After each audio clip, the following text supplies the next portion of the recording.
Luto tayo ng adobo. So, adobo with, chicken ito with egg.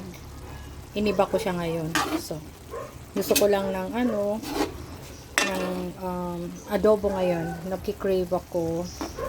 Ang dami kong nilagay dyan na bawang at saka sibuyas. Oh, see? Ganyan ako mag-adobo tsaka paminta. And then I put patatas.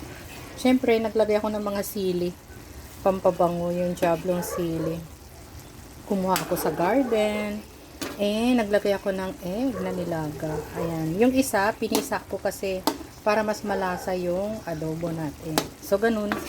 Ganun ako. So, I use organic, organic vinegar. Yung gawa kong vinegar. Yan ang aking ginamit dyan.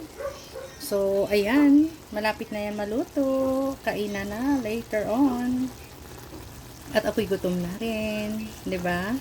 So, ayan. Kain na tayo.